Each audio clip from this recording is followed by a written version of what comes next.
I was sitting on the bank of the river Ganges when I saw coming out of the forest was a holy man. He walked right up to me. His first words, "Take off your Western clothes." I took off my jeans and said a prayer. Threw them in the river. They were gone forever. Then I took off my shirt and gone forever.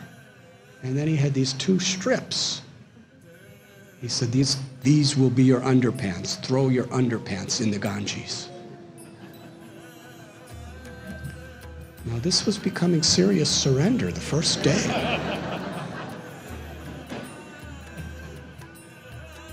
I took off my underpants. I remember they were fruit of the loom. And it was my only pair. They were gone. And then he said one more thing to me. The Ganges will become your mother. You will understand this because she will reveal it in time. Then he turned around and walked away, and I never saw him again. Hare Krishna, Hare Krishna, Krishna Krishna, Hare Hare, Hare Rama, Hare Rama, Rama Rama, Hare Hare. My own guru, Srila Prabhupada, wrote a beautiful prayer, and in that prayer he's praying to God.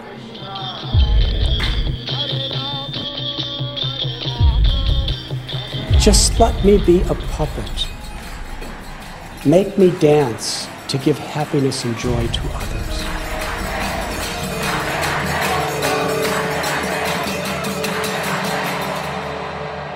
It is not by learning scriptures. It is not by making followers. It is not by doing whatever you're doing very expertly. It is not by your austerities. That is not the qualification to see God.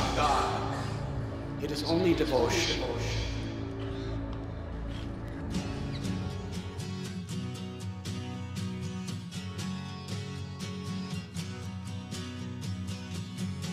I was born in Chicago, brought up in a northern suburb, and reached my teens in the 1960s.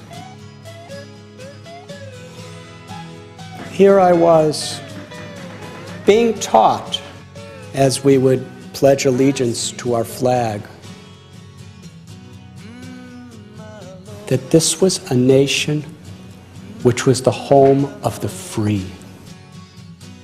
But just a few miles away, in the ghettos of Chicago, the African American people, in those days, if you're born in the poverty of the ghetto, 99% you will live and die in the ghetto. And I found myself marching with Martin Luther King's people and getting bottles and stones and curses thrown at me by my white brothers and sisters.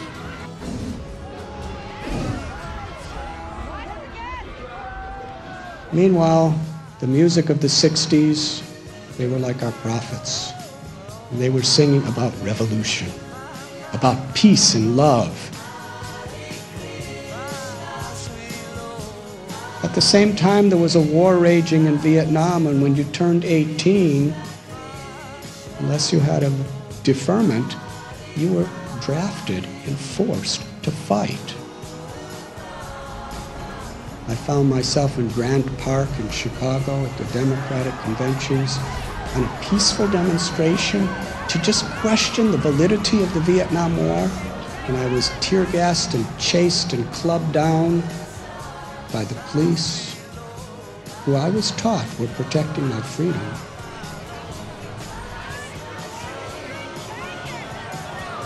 This was painful and confusing. It seemed all so hypocritical.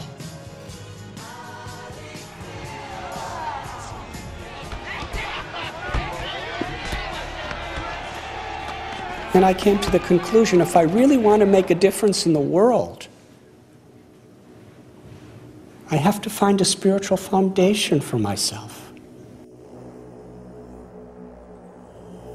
So I began traveling to see how other people in different countries view the world.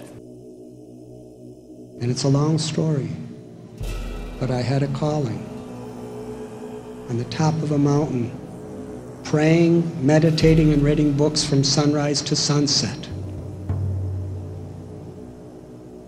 That day I was weeping for direction. And I heard 3 words. And when I heard those 3 words, I knew if I follow this calling, everything of my past is gone. And my whole life, everything will be new and dangerously challenging. Am I willing to do it? Those 3 words were go to India.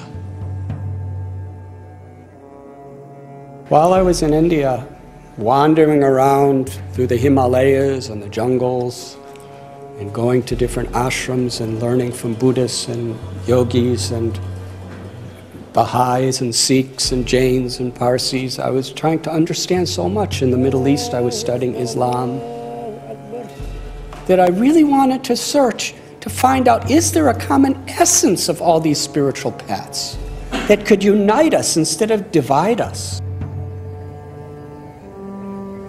And I was learning more and more that the essence of all these great religions is not to be a Muslim or a Jew or a Christian, but to love God and to be a compassionate instrument of God's love to everyone.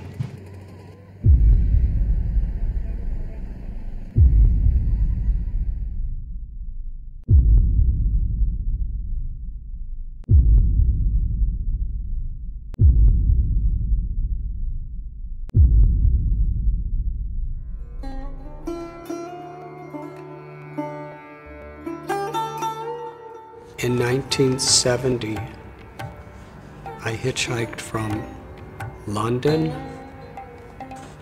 through Europe and through the Middle East, and finally, after 6 months, I reached India, which was my goal. You know, when I left America in 1970, on my way to India, I had never met an Indian in my life. I had never eaten Indian food in my life.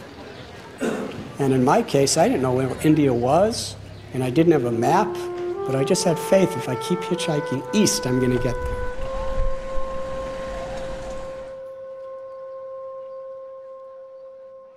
There were dozens of times while hitchhiking through the Middle East that I was sure I was going to die and never make the land of my dreams.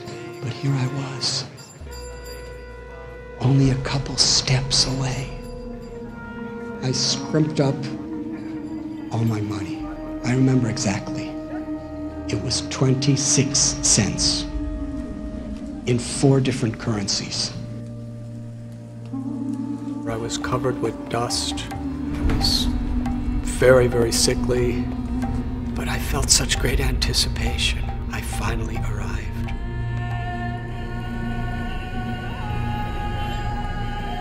I was not at all anymore a teenager coming from the suburbs of Chicago. When I wrote to my mother and father that I'm living in the jungles of the Himalayas in a cave, they didn't think I was cool at all. They were absolutely in distress. They were worrying their hearts out.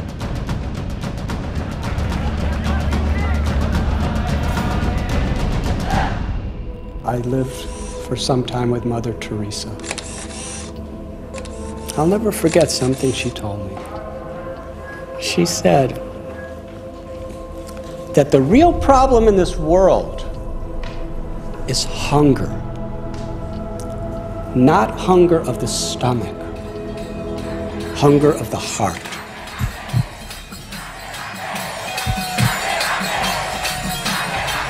In this world, people learn how to hate before they learn how to even reason.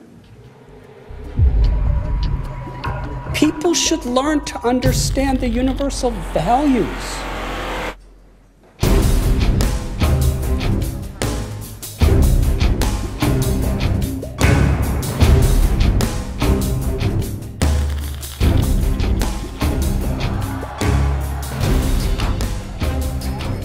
If we actually want to make the world a better place, we have to build a foundation to learn to honor and value life.